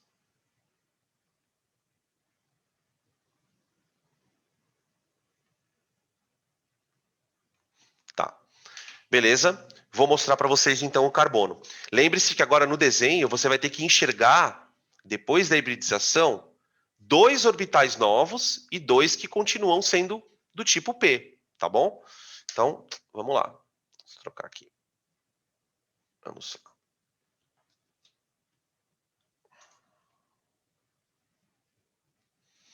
Aqui o carbono sp.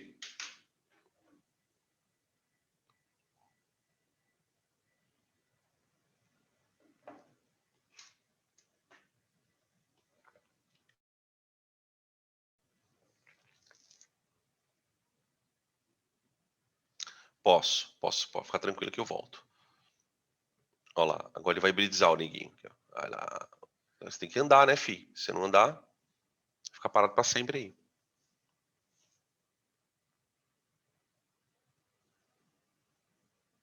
Ali do lado direito você já tem os caras hibridizados, ó.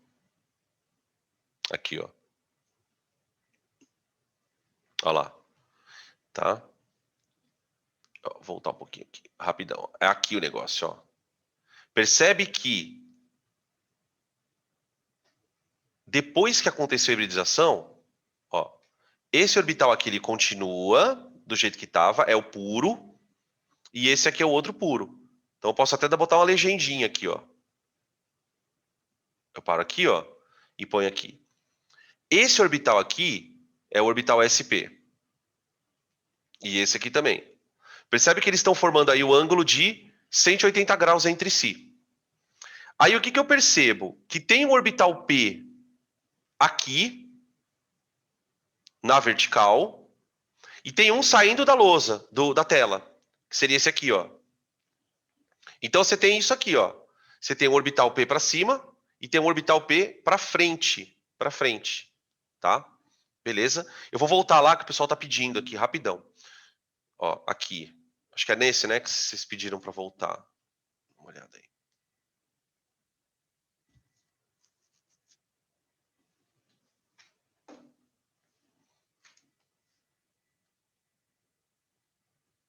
Beleza. Ok. Tá? Tranquilo? Então, ai. Deixa eu colocar para cá para ficar mais bonitinho. É aqui, pronto. O exemplo que a gente vai usar aqui, claro, né? Vamos manter o raciocínio na mesma lógica. Agora eu vou pegar um alcino, né? O alcino mais famoso é o acetileno, também conhecido pela IUPAC, né? Por etino. Acetileno ou etino, tá? O acetileno, ele tem uma estrutura na qual eu observo uma tripla e uma simples em cada carbono, tá? Depois, quando a gente for estudar geometria na próxima aula, eu falo das duas duplas. Eu vou pegar essa daqui que a gente está na mesma linha do carbono, tá? Beleza. Então, o que vai acabar acontecendo aqui? Vê se você já prevê o que vai rolar, né, na animação. Ó. Aqui vai aparecer a primeira sigma. Aqui surge a primeira sigma. Aí os hidrogênios vêm aqui por trás, um hidrogênio aqui, e aqui um outro hidrogênio, certo? Para formar as outras sigmas. Aí o que vai acontecer? Este orbital na vertical vai formar com este orbital uma π. Nós vamos fazer isso aqui, ó. Deixa eu pegar as duas canetas aqui, ó. Faz isso aqui, ó. Né? Tá? Isso é uma sobreposição lateral. A segunda sobreposição vai ser com os orbitais que estão saindo do plano da tela, ó. Aqui tem um orbital saindo do plano e aqui um outro orbital saindo do plano. Então seriam isto aqui, ó. Então você tem, basicamente, eu gosto muito de fazer esse movimento na aula, quando eu estou no presencial, que é assim, ó. Põe o seu dedo como se fosse um revólver, assim, só que com o dedo para o lado. Então, esse dedo aqui para o lado, ó, é a ligação do orbital sp. Então, ó, eu vou pegar os dois carbonos e aproximar eles pela frente aqui, ó. Então, essa aproximação é isso aqui, ó. Ó. Tá? É aqui, ó. Tá. Agora, eu vou fazer a primeira π. A primeira π eu vou fazer com esses dois dedos aqui, que seria aqui, ó. Então, isto e isto. Então, você tem sigma, π, e a terceira π seria essa daqui, ó. Aqui, que seriam esses dois orbitais aqui, ó. Tá bom? Vamos assistir aqui. Deixa eu fechar aqui o vídeo. O áudio. Olha lá. Os hidrogênios por trás, encosta. Ó, formou as sigmas. Agora as πs, ó. Pronto. Olha lá a π. Ó. Deixa eu parar um pouquinho. Aqui você vê uma π. Ó, um elétron aqui, outro aqui, um par. E a outra π aqui, ó. Aqui ele gira. Ó. Vocês percebem que esse tipo de molécula não dá para rodar? Ó. Você não consegue pegar a molécula e fazer isso aqui, ó. Girar ela. Por quê? Porque a π não deixa. Você tem uma π amarrando ela para girar para cá e a outra π aqui, ó. Tá? Isso já acontecia no alceno. O alceno também não tem como rotacionar a ligação. Tá? Beleza? Aqui você tem uma figura linear, diferentemente dos alcenos, né? Que a gente viu ali que eram figuras planares. né? O benzeno é planar. Os alcinos são lineares, né? E os alcanos, os saturados, são tetraédricos, são tridimensionais. Então, as hibridizações elas vão combinando. Por isso que o carbono é todo diferentão, né? Porque ele tem 3 tipos de processos. Quer dizer, isso explica a mágica do carbono na natureza, né? Por que o carbono é o lego fundamental da vida, né? A gente fala assim, não existiria vida sem água. Eu concordo. Mas não existiria vida se o carbono não tivesse esse comportamento. Porque todas as moléculas relevantes do ponto de vista biológico são esqueletos de carbono. O DNA é um esqueleto de carbono, né? As biomoléculas como gordura, proteína, vitamina, neurotransmissor, tudo é esqueleto de carbono, tá? Beleza? Por isso é tão importante a gente estudar a hibridização dele. Deixa eu ver aqui mais. Isso. Bom, pergunta sobre a hibridização do carbono, gente. Que aí, para encerrar a nossa aula, eu vou discutir alguns casos pontuais de hibridização, tá? Berílio, boro, fósforo e enxofre, tá? Eu só vou discutir o tipo de hibridização que cada um forma, sem entrar na geometria. Porque aí na aula que vem, quando a gente for discutir geometria, a gente fala sobre isso, tá bom? Dan, Oi, pode falar. pode repetir, por favor, a parte de rotação da ligação, que eu não entendi. Por exemplo, quando você olha para essa figura aqui, ó, deixa eu voltar. Aqui, ó. Eu vou reproduzir esse vídeo para você de novo, para você pegar aquela história da rotação, ó. Peraí. Aqui. Vamos pegar ele para cá, ó, já no finalzinho. Pronto. Ó. Tenta imaginar agora que você pegue aqui, ó, você segura aqui e gire. Faça esse giro aqui, ó. Tá? Peraí, deixa eu ver. Já falo sobre isso, Isa, rapidão. Então imagina o seguinte, Gi, imagina que você segure aqui e gire num sentido. E aqui você pega aqui e gire no outro sentido.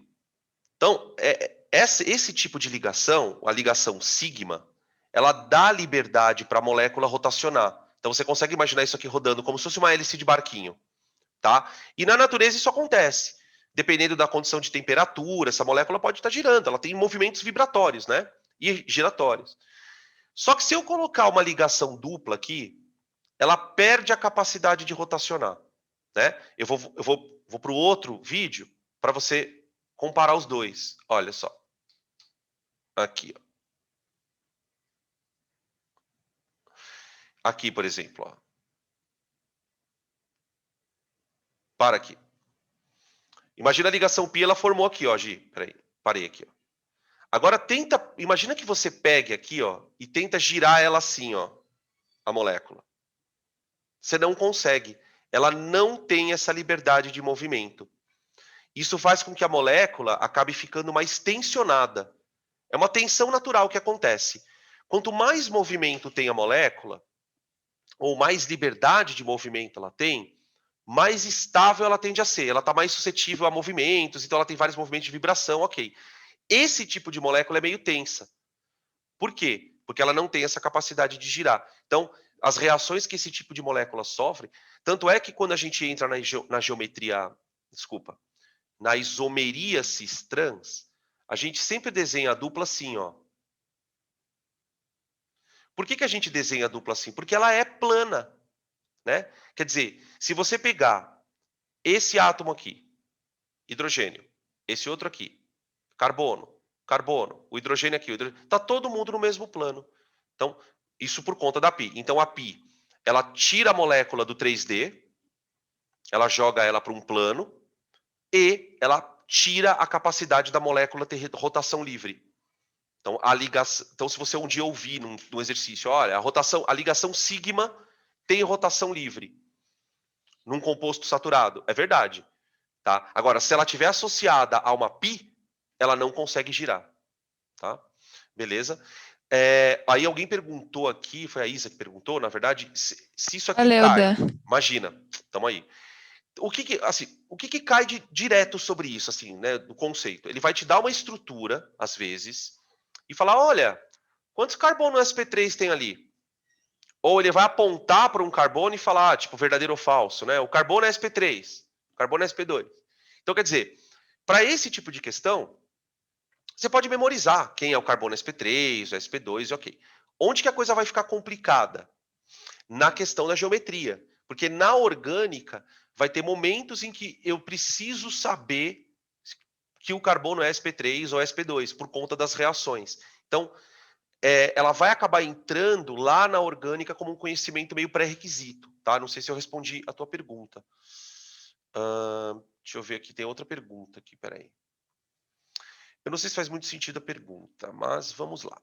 Comparando um etano com eteno, o etano teria uma energia cinética maior, já que ele consegue, além de realizar os movimentos vibratórios, também movimentos giratórios. Eu entendi a tua pergunta, mas eu vou fazer só uma pequena correção. Não é muito certo a gente falar que por causa disso ele tenha mais energia cinética. Por quê? Porque a energia cinética, na verdade, ela vai depender muito da temperatura. Eu posso ter... E vamos lembrar que a energia cinética de um corpo, ela depende da massa e da velocidade. Mas tem uma outra coisa, tá? Pode crer, mas tem uma outra coisa que eu preciso complementar, porque eu sei o que você pensou, e tem sentido. Como ele tem mais grau de liberdade, presta atenção no que eu vou falar agora. Como ele tem mais grau de liberdade, o que pode acontecer? Quando você aumenta a temperatura dele, ele pode sofrer uma maior variação de entropia do que o eteno. Porque o sistema vai ficar mais caótico. Porque ele tem mais movimentos. Então, se você pegar, vamos imaginar, viajar um pouco nessa ideia.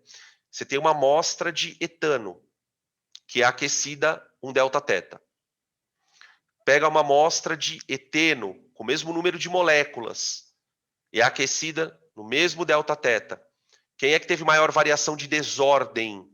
Provavelmente o etano, por conta da agitação maior, tá? Não sei se ficou claro. Agora, repetindo, em termos de energia cinética, aquilo que você já pegou, falou, não dá para a gente falar por causa da temperatura. Beleza. Tranquilo? Sigamos, então, sigamos. Essa aula, ela é muito tensa, né? Ela é muito densa, na verdade. Bom, casos especiais. O berílio, eu não vou me estender muito nos casos especiais, né? Que eu falei para vocês, a gente vai só enunciar eles. O berílio, gente, ele é um elemento que, na distribuição de Pauling, ele é 1s2, 2s2. Tá?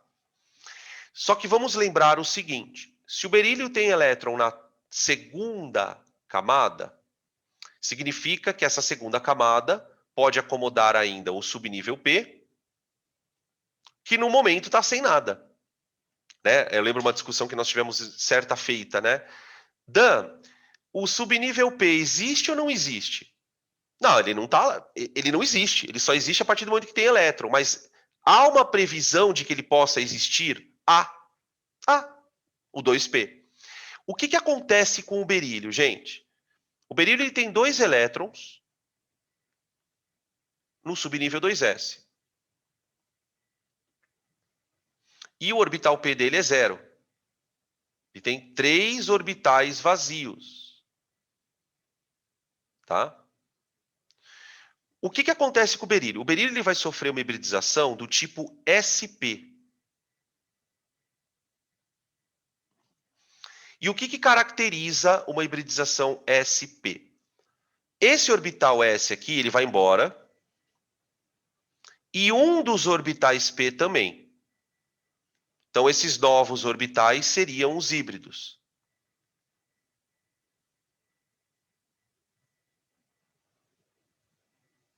Espera aí, ficou muito feio. Ficou praticamente um retângulo. Então, eu teria aqui um orbital sp e um outro orbital sp. Igual carbono, né? O que eu teria em cada um desses orbitais? Um desses elétrons. Então, esses elétrons aqui, ó, no momento em que eles desemparelham, eles vão tomar os orbitais sp e sp. E os outros dois orbitais, o PY e o PZ, ficam vazios.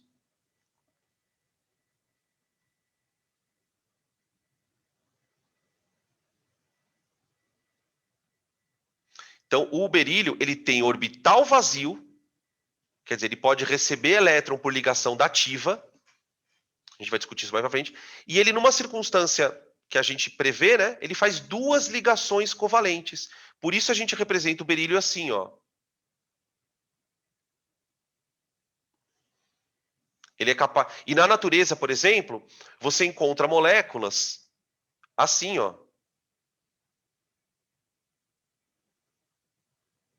Então, a explicação para uma molécula onde o berílio faça duas ligações é justamente o fato de que ele tem uma hibridização do tipo sp, tá? Esse é um dos casos de hibridação. Não é muito comum, tá? O caso que é mais comum mesmo, né, além do carbono, é o caso do boro, que eu vou passar para vocês agora. Tá? Podem printar o slide se quiserem.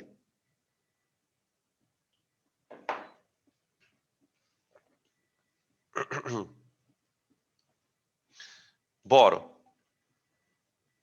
Boro. Distribuição de Pauling para o boro. 1s2, 2s2, 2p1. Pensa no berílio e no boro. A diferença entre os dois é um elétron apenas. Então, o berílio, ele tem 2 aqui e o boro também. Ó. Só que lá no berílio, o subnível P, ele estava zerado. O boro tem 1.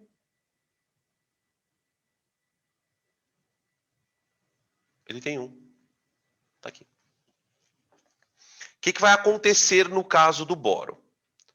Esse orbital S aqui, ó, e 2 orbitais P vão hibridizar.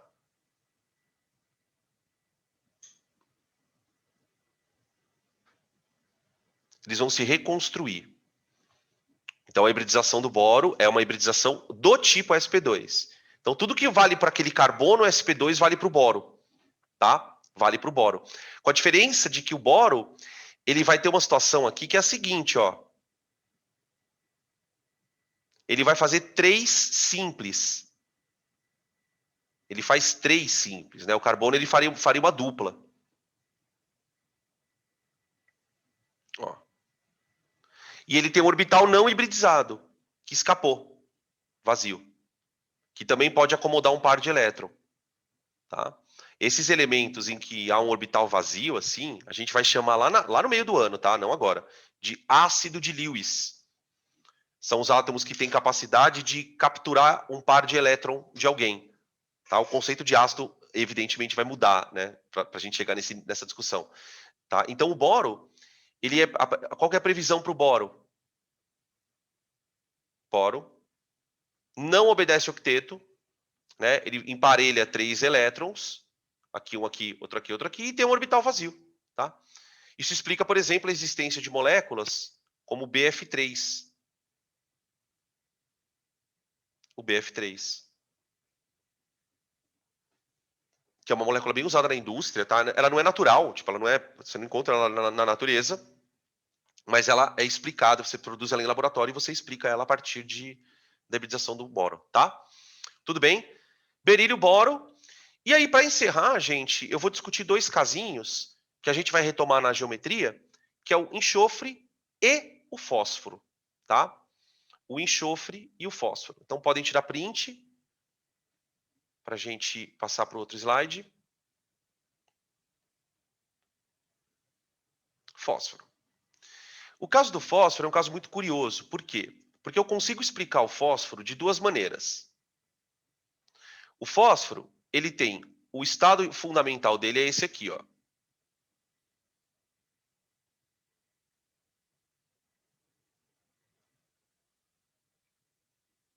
(3p3), tá?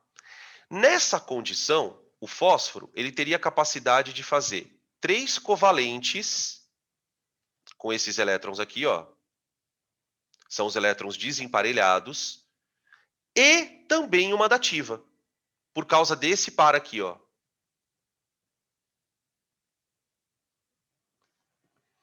E, de fato, a gente encontra moléculas na natureza assim, ó, onde o fósforo faz 3 ligações. Eu encontro esse tipo de molécula. No entanto, o que acontece com o fósforo é que, por ele ter elétrons no terceiro nível, lembra que o terceiro nível já prevê a existência do subnível D. Então, o que acontece com o fósforo é uma situação surreal. Por quê? Ele tem um orbital 3s, ele tem os orbitais 3p e tem os orbitais 3d. Então, S, P e D, certo? Aqui ele tem 2 elétrons. Aqui ele tem 1 e 1. E aqui, teoricamente, vazio. A hibridização do fósforo, ela é surreal, gente. Por quê? Ela vai envolver um orbital S, 3 orbitais P e 1 D. Então, esse elétron aqui, ó, ele viria para cá, desemparelha, sofrendo uma hibridização sp3, porque são 3 orbitais, né? D. Isso vai resultar num fósforo, gente, com 5 orbitais desse tipo, sp3d, um com cada elétron. 1, 2, 3, 4 e 5. 1, 2, 3, 4, 5, 6. Ixi. Não tem problema. A gente... 1, 2, 3, 4, 5. Agora vai. Tá? Por que essa teoria foi importante para o caso do fósforo? Para explicar o fósforo pentavalente. Tá? Ele ainda teria 4 orbitais D vazios. Tá? Aqui eu vou chamar de orbitais híbridos. Isso aqui são os híbridos. Tá? Isso, então, explica a existência de um fósforo pentavalente. Tá? E o explica a existência de moléculas como o PCl5. Tá? O fósforo eu já acho que não é tão importante saber. Sinceramente, eu tô comentando mais por desencargo. Tá? Beleza? E o último é o nosso querido enxofre. Né? O nosso querido enxofre, que tem um elétron a mais do que o fósforo. Um elétron a mais. Então, a distribuição do enxofre, ela vai terminar em P4. Ela vai terminar em P4. Aqui, ó. O fósforo termina em P3, o enxofre vai terminar em P4, tá? Vamos lá. Ó. Enxofre. 1s2, 2s2, 2p4, 2p6, 3s2, 3p4. Ó. Camada de valência. Aqui. Pronto. Aqui eu tenho o 3p4. E lembrando que eu admito a existência do D.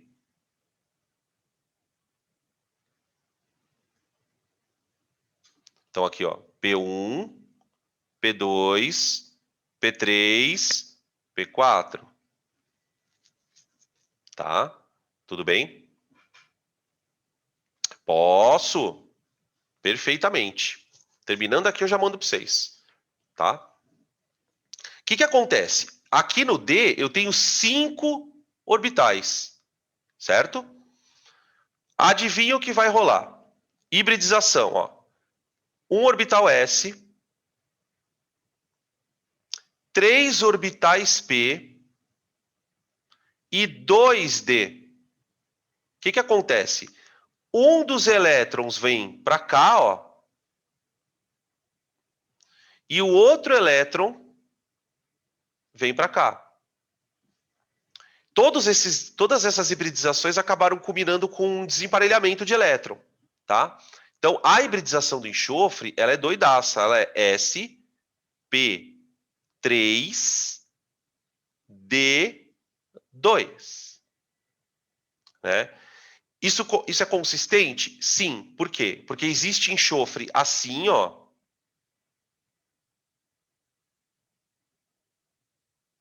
Veja. Esse enxofre aqui, ó, é o enxofre que vocês estão vendo aqui, ó. Agora, quando esse enxofre hibridizar, ele vai ficar assim, ó.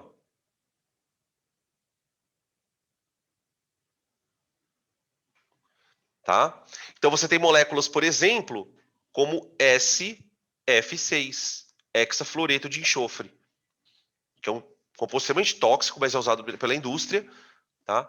Então, você tem átomos que podem hibridizar dessa forma também, tá? Tem outros tipos de hibridização que a gente não estuda. Esses são os mais falados, sendo que desses, o que eu aconselho vocês a assim, saberem fortemente?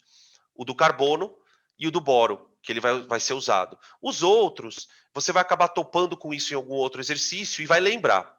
Você teve a aula, você fala, puta, lembrei, o enxofre também tinha, tá? Tudo bem, gente? Beleza? Perguntas. A gente está meio que já estourando o nosso tempo aqui, eu não quero me estender muito, não. Perguntinhas, agora é dúvidas.